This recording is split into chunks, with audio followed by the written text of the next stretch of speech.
ఓం శాంతి. నమస్కారం. ETV life ఆధ్యాత్మిక channel మానస కార్యక్రమానికి స్వాగతం.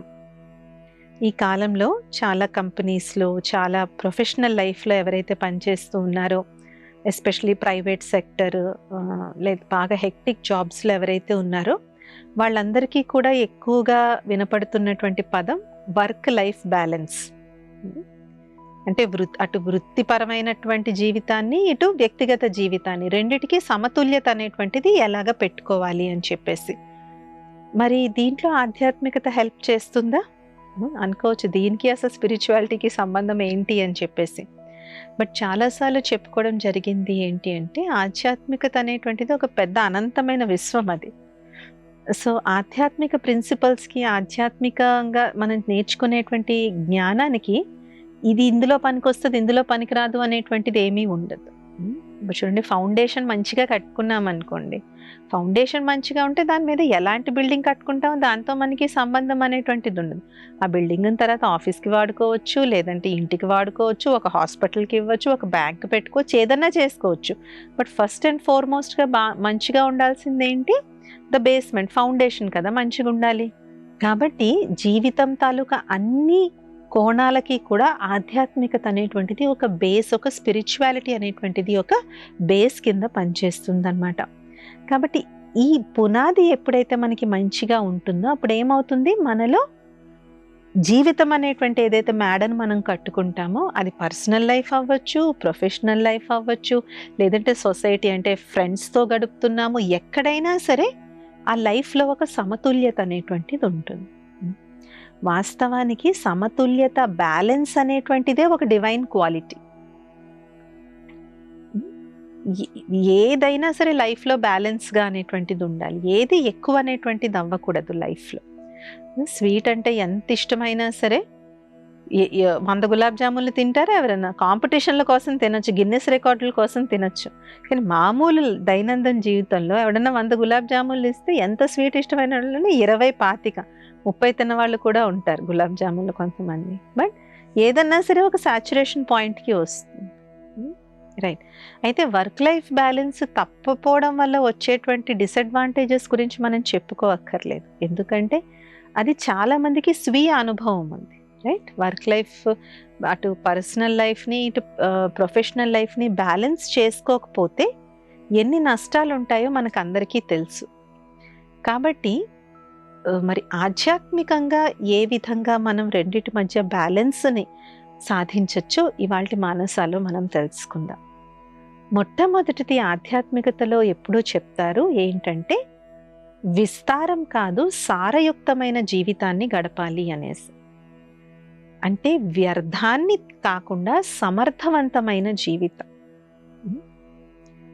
ఈ కాలంలో అందరికీ టైం సరిపోవట్లేదు అనడానికి కారణం, ఎక్కడో ఒకక్కడ మన జీవితంలో వ్యర్థ సంకల్పాలు, వ్యర్థ మాటలు, వ్యర్థ కర్మలు కారణమవుతూ ఉన్నాయి. మొబైల్ గురించి మనం చాలాసార్లు చెప్పుకున్నాం కాబట్టి, మొబైల్ వల్ల ఎంత టైం వేస్ట్ అవుతుందో అందరికీ ప్రాక్టికల్గా తెలుసు కాబట్టి దాని గురించి మనం ప్రత్యేకించి చెప్పుకోవాల్సిన అవసరం లేదు. సో అది ఒక పెద్ద కారణం, చాలా పెద్ద కారణం. ఈ మధ్యన ఒక సిస్టర్ వచ్చారనమాట మెడిటేషన్ సెంటర్కి. ఆమెకు ఒకటే కంప్లైంట్ ఏంటంటే, నాకు నిద్ర పట్టదు. ఎందుకు అన్ని లైఫ్లో బాగున్నాయి, అన్నీ మంచిగా ఉన్నాయి, ఎందుకు నిద్ర పట్టదని అలాగా అడగ్గా తెలిసింది ఏంటంటే, ఆమె రోజు రాత్రి పడుకున్న తర్వాత మినిమం 2-3 అవర్స్ ఆ రోజు వచ్చిన సీరియల్స్ అన్నీ చూసి కానీ ఆవిడ పడుకోరట. ఎందుకంటే రోజంతట్లో ఆవిడకి ఆ సీరియల్స్ చూడడానికి టైం ఉండదు. కాబట్టి ఇప్పుడు సెల్లో కూడా చూడొచ్చు కదా సీరియల్స్. సో ఆమెకి ఇష్టమైన సీరియల్స్ అన్ని ఒక 3 గంటలు చూసి కానీ పడుకోదంట. ఇలాగ ఆమె కొన్ని సంవత్సరాలు బట్టి చేస్తుంది. ఇక నిద్ర ఎలా పడుతుంది? సో అది కట్ చేసుకుంటే మీకు నిద్ర పడుతుందండి, అంతకుమించి మీ లైఫ్లో పెద్ద ప్రాబ్లం ఏమీ లేదు అని. సో అది కూడా ఒక రకమైన ఇంబ్యాలెన్సే. నిద్ర లేకపోవడం వల్ల నిజంగా ఆ సిస్టర్ ఆశ్రమానికి వచ్చినప్పుడు కళ్ళ కింద ఇంత పెద్ద పెద్ద గుంటలు ఉన్నాయన్నమాట ఆవిడకి. సో చెప్పకుండానే అర్థమైపోయింది ఈ సిస్టర్కి నిద్ర సరిగ్గా పట్టదు అనేసి. దానికి కారణము రోజంతా మిగిలిపోయిన సీరియల్స్ అన్ని రాత్రి పడుకున్నప్పుడు మంచం మీద కూర్చొని చూస్తుంది అనమాట ఆవిడ. ఇంకా నిద్ర ఎలా పడుతుంది? సో మొబైల్ వల్ల లైఫ్లో ఎంత వేస్ట్ అవుతుంది అనేది పక్కన పెట్టి, అది అందరికీ తెలుసు, దాన్ని పక్కన పెడితే మిగిలినటువంటివి negative thinking, waste thinking, unnecessary thinking అంటే వ్యర్థ సంకల్పాలు, పనికిరాని సంకల్పాలు, అనవసరమైన సంకల్పం. గతం గురించి ఆలోచించడం, భవిష్యత్తు గురించి టూ మచ్ ప్లాన్ చేయడం, ఇతరుల గురించి ఎక్కువ ఆలోచించడం, అందులో ముఖ్యంగా వేరే వాళ్ళ జీవితాల్లో ఏం జరుగుతుందో ఎక్కువ ఆరాలు తీయడం, ఇదంతా వేస్ట్ తాలూకా కేటగిరీలోకి వెళ్తుంది. దీనివల్ల మనం వ్యర్థము అంటే ఎప్పుడు టైం వేస్ట్ అని టైం ఒక్కటే మనం వేస్ట్ కిందకి చూస్తాం, కానీ టైం దానంతట అది వేస్ట్ అవ్వదు. ఎలా వేస్ట్ అవుతుంది? వేస్ట్ థాట్స్ నడిపినప్పుడు, వేస్ట్ వర్డ్స్ మాట్లాడినప్పుడు, వేస్ట్ యాక్షన్స్ చేసినప్పుడు టైం వేస్ట్ అవుతుంది. అంటారు కదా, డే డ్రీమింగ్ అంటారు, అంటే పగటి కలలకు అంటూ ఉంటారు. సో నా టైం ఎక్కడ వేస్ట్ అవుతుంది, ఎక్కడ నా టైంలో లీకేజ్ అవుతుంది, ఎక్కడ నేను వేస్ట్లో నేను ఎక్కడ పోగొడుతున్నాను. అందుకనే ఆధ్యాత్మికతలో ఎప్పుడు కూడా సారానికి ఎక్కువ విలువ ఇస్తారు, సమర్థానికి ఎక్కువ విలువ ఇస్తారు. ఎప్పుడైతే ఒక కంట్రోల్ దాటి వేస్ట్, ఎప్పుడైతే మనం ఒక వ్యర్థ సంకల్పం, ఒక వ్యర్థ మాట, వ్యర్థ ఆలోచన, వ్యర్థ కర్మలు చేస్తామో టైం దానంతట అది ఆటోమేటిక్గా వేస్ట్ అవుతుంది. రెండిటికి ప్రత్యేకించి టైం వేస్ట్ అనేటువంటిది ఉండదు. అందుకే సమర్థవంతమైనటువంటి సారయుక్తమైన జీవితం వల్ల చాలా ఉపయోగం అనేటువంటిది ఉంటుంది. రెండవ ఆధ్యాత్మిక సిద్ధాంతము ఏంటి అంటే సింపుల్ లైఫ్కి అలవాటు పడ్డు. సింపుల్ లైఫ్ అంటే ఏమీ లేకుండా కళావిహీనంగా జీవించడం కాదు. ఎప్పుడైతే మన యొక్క అవసరానికి మించి, లేదంటే వేరే వాళ్ళ దగ్గర ఉంది కాబట్టి నా దగ్గర కూడా ఉండాలి, అసూయ, ద్వేషము, ఈర్ష్య, దీని ఆధారంగా ఎంతెంతైతే మన లైఫ్లో అవాంఛిత కోరికలు పెరుగుతూ ఉంటాయో ఆటోమేటిక్గా వర్క్ లైఫ్ ఇంబ్యాలెన్స్ వస్తుంది. ఎందుకంటే ఈ కోరికలన్నీ పూర్తి చేసుకునేంత వరకు నాకు తృప్తి అనేటువంటిది ఉండదు. కానీ కోరికలు ఎప్పుడన్నా పూర్తవుతాయా? మనం ఇవాళ ఎల్ఈడి టీవీ కొన్నాం, ఆ ఎల్ఈడి టీవీ ఈఎంఐ తీరిపోయేసరికి దానికన్నా 4K అల్ట్రా హెచ్డి టీవీ వచ్చింది. సో ఇది ఎక్స్చేంజ్ చేసి మనం 4K అల్ట్రా హెచ్డి టీవీ కొన్నాం, దాని ఈఎంఐ తీరేసరికి ఇంకా దానికన్నా పెద్ద టీవీలు ఏవో వస్తాయి, ఏఐ బేస్డ్ టీవీ వస్తాయి. సో ఒక ఈఎంఐ తీరే కొద్దీ అక్కడ టెక్నాలజీ ఇంప్రూవ్ అవుతూ ఉంటుంది. ఎప్పటికి ఎండ్ అవుతుంది? ఎండ్ అనేటువంటిది అవ్వదు. రైట్? సో అందుకని ఇలాగ వేరే వాళ్ళని చూసి, వేరే వాళ్ళని మెప్పించడం కోసం, చుట్టాలను మెప్పించడం కోసం, ఫ్రెండ్స్లో నా పరువు మిగలడం కోసం, ఒకసారి ఒక బ్రదర్ చెప్పారు అనమాట, మేము కొత్తగా ఇల్లు కట్టుకున్నాం సిస్టర్ అంటే, అదేంటండి బ్రదర్ పాత ఇల్లు బాగానే ఉంది కదా అంటే, బాగానే ఉందండి, కానీ మేము ఎప్పుడు ఏ ఫ్రెండ్స్ ఇంటికి వెళ్ళినా అందరి ఇళ్లలో 2-3 గెస్ట్ రూమ్స్ ఉంటున్నాయి, కానీ మా పాత ఇంట్లో మాకు ఒకటే గెస్ట్ రూమ్ ఉంది. సో వచ్చిన చుట్టాలను మేము ఒకే రూమ్లో అడ్జస్ట్ చేయాల్సి వస్తుంది, అది మాకు చిన్నతనంగా అనిపిస్తుంది. కానీ ఇప్పుడున్న ఇంటికి 4-5 గెస్ట్ రూమ్స్ ఉన్నాయి. సో వచ్చిన వాళ్ళకి అందరికీ మేము కూడా ఒక్కొక్క ఫ్యామిలీకి ఒక్కొక్క రూమ్ మేము ఇవ్వగలుగుతున్నాం. సో అది లేదంటే నాకు చాలా ఇదిగా ఉంటుంది అని చెప్పేసి. సో అక్కడ డిజైర్ ఏంటి ఉండింది, వాళ్ళు ఏ ఇంట్లో ఉన్నారో ఆ ఇల్లు వాళ్ళకి బాగానే ఉంది, ప్రాబ్లం ఏం లేదు. కానీ వీరు వేరే వాళ్ళ ఇంటికి వెళ్ళినప్పుడు అందరూ ప్రతి ఫ్యామిలీకి ఒక గెస్ట్ రూమ్ ఉంటుంది, మా ఇంటికి వచ్చినప్పుడు మాత్రం మేము అందరినీ ఒక రూమ్లో అడ్జస్ట్ చేస్తున్నాం కాబట్టి నాకు అది చిన్నతనంగా అనిపిస్తుంది. అయితే ఏ వ్యక్తికైతే కోరిక ఉంటుందో వాళ్ళకి అది చాలా ఇంపార్టెంట్గా అనిపిస్తుంది. కోరికకి అదొక నైజం ఉంది.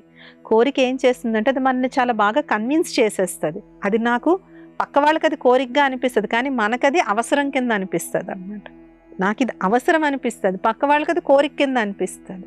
సో డిజైర్ అనేటువంటిది అలా డిస్గైజ్లోకి వస్తుంది అనమాట, అంటే అలా రూపు మార్చుకుని వస్తుంది. అందుకే గౌతమ్ బుద్ధుడు ఎప్పుడో చెప్పారు, the root cause of all suffering is desire. ప్రపంచంలో ఎన్ని దుఃఖాలు ఉన్నాయో అన్ని దుఃఖాలకి మూలం ఏంటన్నారు? కోరిక. కాబట్టి ఆధ్యాత్మికంగా మనకు చెప్పడం ఏం జరుగుతుందంటే, ఎంతెంతైతే మనం ఈ అవాంఛితమైనటువంటి కోరికల నుంచి మనం దూరంగా ఉన్నప్పుడు మన జీవితం చాలా సింపుల్గా, సాఫీగా వెళ్తుంది. మూడవది, మన జీవితంలో ప్రస్తుతం ఉన్నటువంటి పరిస్థితుల్లో వర్క్ లైఫ్ బ్యాలెన్స్ ఆటోమేటిక్గా రాదు. దాని కొరకు మనం కొంచెం ప్రయాస చేయాలి.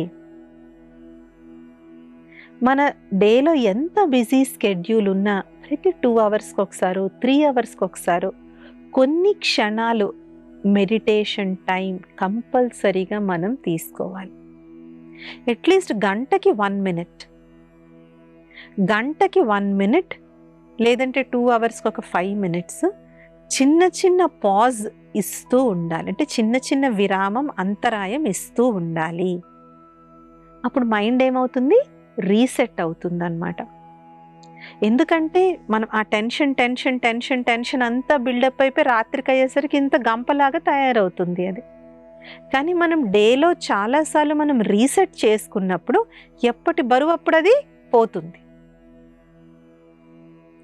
కాబట్టి ఇలాగ కొన్ని మినిట్స్ ఆఫ్ పాజ్, కొన్ని మినిట్స్ ఆఫ్ బ్రేక్ ఎప్పుడైతే మనం ఇస్తామో తెలియకుండానే మన రోజంతా మనకి చాలా తేలికగా అనిపిస్తుంది, చాలా లైట్గా అనిపిస్తుంది. అబ్బాయి వాళ్ళు ఏంటో ఎంత పని చేసినా నాకు అసలు పని చేసినట్టే అనిపించట్లేదు అనిపిస్తుంది. చాలామంది ఏమనుకుంటారంటే ఆశ్రమాల్లో గడిపే వాళ్ళకి ఏమీ పని ఉండదేమో, చాలా హాయిగా ఉంటుంది వీళ్ళకి ఏంటి అనుకుంటారు. కానీ ఆశ్రమాల్లో ఉండేవాళ్ళు కూడా వంట చేసుకోవాలి, ఆశ్రమాల్లో ఉండేవాళ్ళు కూడా బట్టలు ఉతుక్కోవాలి, ఆశ్రమాల్లో ఉండేవాళ్ళు బయటకు వెళ్ళి సేవ చేయాలి. అది మాకు ఒక వర్క్ లాంటిదే, జాబ్ లాంటిదే. పైగా ఆఫీసుల్లో పనిచేసే వాళ్ళకి ఒక ఫిక్స్డ్ టైం ఉంటుంది, కానీ ఆధ్యాత్మికంగా సేవ చేసే వాళ్ళకి ఫిక్స్డ్ టైం ఉండదు. ఒక్కోసారి తెల్లవారుజామున 5ంటికి వెళ్ళాల్సి వస్తుంది, ఒక్కోసారి రాత్రి 7ంటికి వెళ్ళాల్సి వస్తుంది. సో ఇలాంటి అన్స్కెడ్యూల్డ్ సేవ చాలా ఉంటుంది. ఇది కాక మధ్య మధ్యలో ప్రోగ్రామ్స్ ఉంటాయి, రిట్రీట్స్ ఉంటాయి. సో ఆధ్యాత్మిక మార్గంలో సేవ అనేటువంటిది బయట ప్రపంచంలో ఒక ప్రొఫెషన్తో మనం కంపేర్ చేసుకోవచ్చు. కాబట్టి ఖాళీగా ఎవరు కూడా కూర్చోవట్లేదు. ఖాళీగా కూర్చున్నట్లయితే సేవ ఏ విధంగా చేస్తాం, మనం అలసిపోయినట్టుగా ఫీల్ అవుతాము, మనకి ఇంకా బద్ధకం వస్తుంది. ఇది కాకుండా వేరే వేరే ఊళ్ళకి వెళ్ళడం ఉంటుంది, వేరే వేరే ఊళ్ళల్లో ప్రోగ్రామ్స్ ఉంటాయి. సో ఆధ్యాత్మిక మార్గంలో నడిచే వాళ్ళు కూడా చెప్పాలి అంటే బిజీగానే ఉంటారు, అంటే స్థూలంగా చూడడానికి బిజీగా ఉంటారు. కానీ ఏదైతే ఒక స్పిరిచువల్ లైఫ్ స్టైల్ ఏదైతే మాకు అలవాటు అయిపోతుందో దీనివల్ల ఎంత పని చేసినా కూడా రాత్రికి చాలా లైట్గా ఫీల్ అవుతుంది. మరి ఏంటి ఆధ్యాత్మిక జీవన విధానం అంటే, ఉదయం లేచిన వెంటనే కొద్ది క్షణాలైనా పరమాత్మని చింతనలో మనం సమయాన్ని గడపాలి. అట్లీస్ట్ ఒక 5 మినిట్స్ అన్నా మనం తీయగలగాలి. ఎందుకంటే మార్నింగ్ మనం చేసేటువంటి 5 మినిట్స్ ఆఫ్ మెడిటేషన్ మిగిలిన రోజంతట్లో చేసే 15 గంట 20 నిమిషాలతో సమానం. ఆ 5 నిమిషాలు మన రోజును సెట్ చేస్తుంది. కాబట్టి మార్నింగ్ లెగిసిన వెంటనే ధ్యానం ఎప్పుడైతే మనం చేసుకుంటామో రోజంతటికి మన మైండ్ అనేది కామ్గా, రిలాక్స్డ్గా, కూల్గా ఉంచుతుంది. అలాగే మనం తినేటువంటి ఆహారం కూడా ఎంతెంతైతే సాత్వికంగా ఉంటుందో మన మనసు కూడా అంతంత సాత్వికంగా తయారవుతుంది. సమతుల్యమైనటువంటి సరైన సమయంలో సరైన ఆహారం తీసుకోవడం, వ్యర్థానికి దూరంగా ఉండడం, పరచింతన పరదర్శనకి దూరంగా ఉండడం, స్వచింతనలో పరమాత్ముడు చెప్పేటువంటి శ్రీమతానుసారం నడవడంలో ఎక్కువ ఏకాగ్రం చేయడం. ఎప్పుడైతే ఈ విధమైనటువంటి ఒక డిసిప్లిన్డ్ లైఫ్ స్టైల్ వస్తుందో అప్పుడు వర్క్ లైఫ్ బ్యాలెన్స్ వస్తుంది. అందుకే డిసిప్లిన్ లైఫ్లో ఉన్నప్పుడు ఆటోమేటిక్గా బ్యాలెన్స్ వస్తుంది. డిసిప్లిన్ అంటే ఏంటి? డిసిప్లిన్ అంటే రూల్స్ అండ్ రెగ్యులేషన్స్ కాదు, ఒక క్రమ పద్ధతిలో వెళ్ళడం. మనకందరికీ ఎయిర్పోర్ట్లు నచ్చుతాయి కానీ రైల్వే స్టేషన్స్ నచ్చవు. ఎయిర్పోర్ట్లు ఎందుకు నచ్చుతాయి? ఎందుకంటే అక్కడ అందరూ ఒక డిసిప్లిన్డ్గా నిల్చుంటారు. చెక్ ఇన్ కౌంటర్ దగ్గర అందరూ ఆ లైన్ గుండానే వెళ్తారు. అదే బస్ స్టాండ్లో టికెట్ కొనుక్కోవాలంటే 10 చేతులు ఉంటాయి ఆ టికెట్ కౌంటర్లో. ఆ టికెట్ ఇచ్చే అతనికి కూడా ఎవరికి టికెట్ ఇవ్వాలో కూడా అర్థం కాదు. చిల్లర ఒకరికి ఇస్తాడు, టికెట్ ఒకరికి ఇస్తాడు. సో డిసిప్లిన్ అంటే ఏంటి? ఒక క్రమశిక్షణ, క్రమబద్ధీకరంగా ఉండడంలో శిక్షణ. డిసిప్లిన్ అనేటువంటి ఈ ఆధ్యాత్మిక వాల్యూ ఎప్పుడైతే వస్తుందో అక్కడ బ్యాలెన్స్ ఆటోమేటిక్గా వస్తుంది. డిసిప్లిన్గా తినడం, డిసిప్లిన్గా పడుకోవడం, డిసిప్లిన్గా వర్క్కి వెళ్ళడం, డిసిప్లిన్డ్గా ఫ్యామిలీతో టైం స్పెండ్ చేయడం, ఎప్పుడైతే ఇలాంటి ఒక క్రమశిక్షణ అనేటువంటిది మనకు వస్తుందో అప్పుడు బ్యాలెన్స్ వస్తుంది. ఏ టైంలో పడితే అది తిని, ఏది పడితే అది తిని, ఏది పడితే అది తాగి, నచ్చినప్పుడు పడుకుని, నచ్చినప్పుడు లెగిసి, ఎప్పుడైతే మనం ఈ డిసిప్లిన్డ్ లైఫ్ ఉండదో ఆటోమేటిక్గా ఇంబ్యాలెన్స్ అనేటువంటిది వస్తుంది. దానివల్ల హెల్త్ ఇష్యూస్ వస్తాయి, రిలేషన్షిప్ ఇష్యూస్ వస్తాయి, కెరియర్లో ప్రాబ్లమ్స్ వస్తాయి, మానసికంగా మనం కుంగిపోయినట్టు అయిపోతాము. అందుకనే ఒక పర్టిక్యులర్ దినచర్య అనేటువంటిది చాలా ముఖ్యం. అండ్ దినచర్య ఎప్పుడైతే ఒకసారి ఈ ఆధ్యాత్మిక దినచర్య ఎప్పుడైతే సెట్ అయిపోతుందో ఆటోమేటిక్గా బాడీ దానికి ట్యూన్ అయిపోతుంది. కష్టపడాల్సిన అవసరం అనేటువంటిది ఉండదు.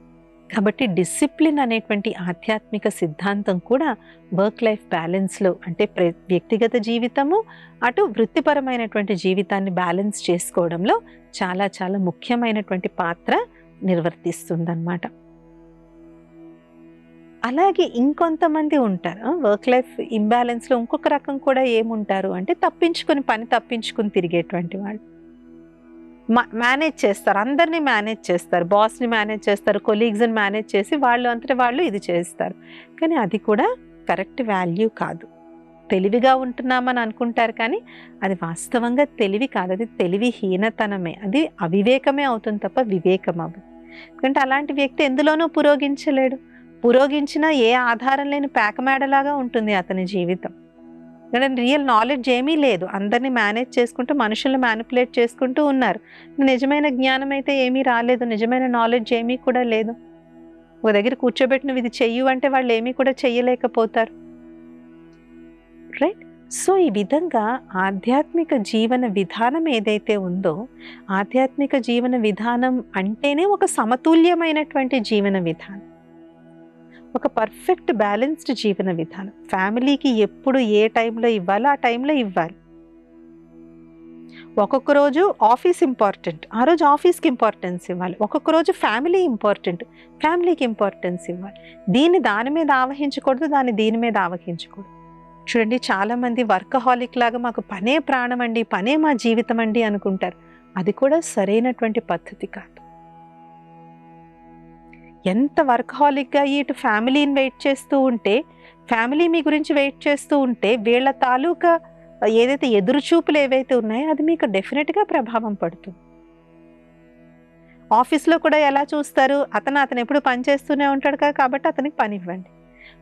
చాలామంది ఎవరైతే వర్కహాలిక్స్ అని ఉంటారో వాళ్ళకే ఎక్కువ కంప్లైంట్ ఉంటుంది, పనంతా మాకే. ఎందుకు? మనం స్టార్టింగ్లోనే ఎక్కడ కట్ చెప్పాలో అక్కడ కట్ చెప్పడం మనకి రాలేదు కాబట్టి, దాన్ని మనం ఒక అబ్సెషన్ కింద తీసుకున్నాం కాబట్టి ఇప్పుడు అందరూ పని మనకే చెప్తారన్నమాట. సో ఏ రోజు ఆఫీస్ ఇంపార్టెంటో ఆ రోజు ఆఫీస్ ఇంపార్టెంట్, డెడ్ లైన్ ఉంది, రిలీజ్ ఉంది, ఏదో ఉంది, ఆ రోజు అది ఇంపార్టెంట్. ఇవాళ ఇంట్లో బర్త్డే ఉంది, ఫంక్షన్ ఉంది, లేదంటే స్పెషల్ ఒకేషన్ ఉంది, ఆ రోజు నాకు ఫ్యామిలీ ఇంపార్టెంట్.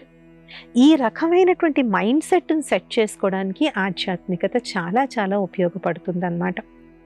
అందుకనే ఆధ్యాత్మిక మార్గంలో ఉండే వాళ్ళు అందరూ మాలాంటి సిస్టర్సే ఉండరు. చాలామంది జాబ్స్ చేసుకుంటున్నటువంటి వాళ్ళు, బిజినెస్ చేసుకుంటున్న వాళ్ళు,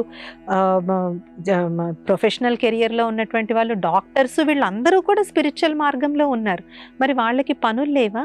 కానీ చాలామంది చెప్పేటువంటి ఎక్స్పీరియన్స్ ఏంటి అంటే, మేము స్పిరిచువల్ మార్గంలో రావడం వల్ల మేము రెండిటిని కరెక్ట్గా బ్యాలెన్స్ చేసుకోగలుగుతున్నాము అని చెప్పేసి.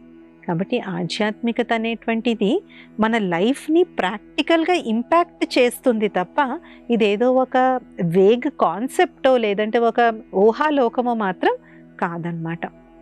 ఇది ఇవాల్టి మానస కార్యక్రమం. వచ్చే వారం మానసాలో ఇంకొన్ని విషయాలు తెలుసుకుందాం. ఓం శాంతి, నమస్తే.